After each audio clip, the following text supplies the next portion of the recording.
Taste the Daily. புதிய கட்டளை மேட்டு கால்வாய் மற்றும் உய்யக்கொண்டான் நீட்டிப்பு கால்வாய்களில் தண்ணீர் திறந்துவிட விடியா திமுக அரசிற்கு அதிமுக பொதுச் செயலாளர் எடப்பாடி கே பழனிசாமி வலியுறுத்தியுள்ளார். மேட்டூர் அணையில் தண்ணீர் இருப்பு அதிகரித்து வரும் நிலையில் தொடர்ந்து காவிரியில் 1,00,000 கன அடிக்கும் மேலாக நீர்வரத்து உள்ளதால் விரைவில் உபரிநீர் கடலில் கலந்து வீணாகும் வாய்ப்புள்ளதாக தெரிவித்துள்ளார். இந்த நிலையில் கல்லணையில் இருந்து தற்போது தண்ணீர் திறந்துவிடப்பட்டுள்ள நிலையில் கல்லணை தலைப்பில் உள்ள பூதலூர் தாலுகாவின் செங்கிப்பட்டி பகுதியில் உள்ள 165 ஏரிகளை நிரப்பிட நடவடிக்கை எடுக்க வேண்டும் என வலியுறுத்தியுள்ளார்.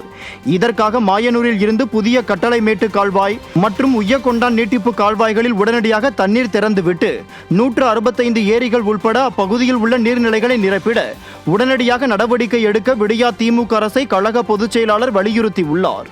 வயநாடு நிலச்சரிவில் சிக்கி குன்னூரைச் சேர்ந்த 3 பேர் உயிரிழந்தனர். நீலகிரி மாவட்டம் குன்னூர் கரன்சி ஐயப்பன் காலனியைச் சேர்ந்த ரவிச்சந்திரன் சந்திரலேகா தம்பதியின் மகள் கௌசல்யா கடந்த 2 ஆண்டுகளுக்கு முன்பு திருமணம் செய்து கொண்டு வயநாடு சூரல்மலை பகுதியில் கணவர் விஜி 1 வயது குழந்தையுடன் குடும்பத்தோடு வசித்து வந்துள்ளார். இந்த நிலையில் மூவரும் நிலச்சரிவில் சிக்கி உயிரிழந்தனர். இதைத் தொடர்ந்து தகவலறிந்து சென்ற தம்பதியினர் மகள், மருமகன், பேர குழந்தையை அரசு உதவியுடன் உடல்களை தகனம் செய்ததாக கண்ணீரோடு தெரிவித்துள்ளனர்.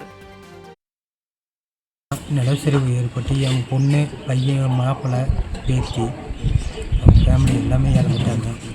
கேள்விப்பட்டு நாங்கள் போய் ஹாஸ்பிட்டலில் பார்த்து எங்களுக்கு கொண்டு வர முடியாத சூழ்நிலையில் அங்கேயே எல்லாமே எரிவிட்டு பண்ணிவிட்டு கேரளா கவர்மெண்ட் எரிக்கிறதுக்கு எல்லாத்துக்கும் உதவி பண்ணாங்க.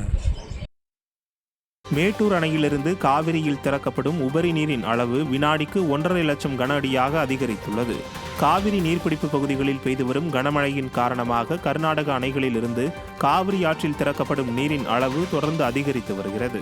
இதன் காரணமாக மேட்டூர் அணை அதன் முழு கொள்ளளவான 120 அடியை எட்டிய நிலையில் அணைக்கு வரும் நீர் அப்படியே வெளியேற்றப்பட்டு வருகிறது.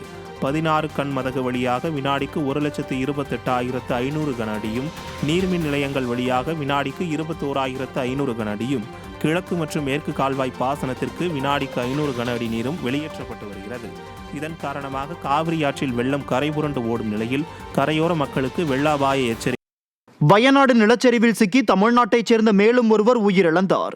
நீலகிரி மாவட்டம் சேரம்பாடி பகுதியில் வசித்து வருபவர் ஷியாபுதீன் ஃபைசி. இவர் முண்டக்கை பகுதியில் பணியாற்றி வந்த நிலையில் நிலச்சரிவில் சிக்கி உயிரிழந்தார். இவரது உடல் பாறை இடுக்குகளில் இருந்து மீட்கப்பட்டதாக தெரிவிக்கப்பட்டுள்ளது. கன்னியாகுமரியில் பெய்து வரும் தொடர் கனமழையால் முக்கிய அணைகளில் நீர்வரத்து அதிகரித்துள்ளது. கடந்த 2 நாட்களாக பெய்து வரும் தொடர் கனமழையால் முக்கிய அணையான பேச்சிப்பாறை அணை 45 அடியை எட்டியது. இதனால் கோதையாறு, தாமிரபரணி ஆறுகளில் வெள்ளப்பெருக்கு ஏற்பட்டுள்ளது. கோதையாற்றில் ஏற்பட்ட வெள்ளப்பெருக்கால் திருப்பரப்பு அருவியில் தண்ணீர் ஆர்ப்பரித்து கொட்டுகிறது. இதனால் பொதுமக்கள் அருவியில் குளிக்க தடை விதிக்கப்பட்டுள்ளது.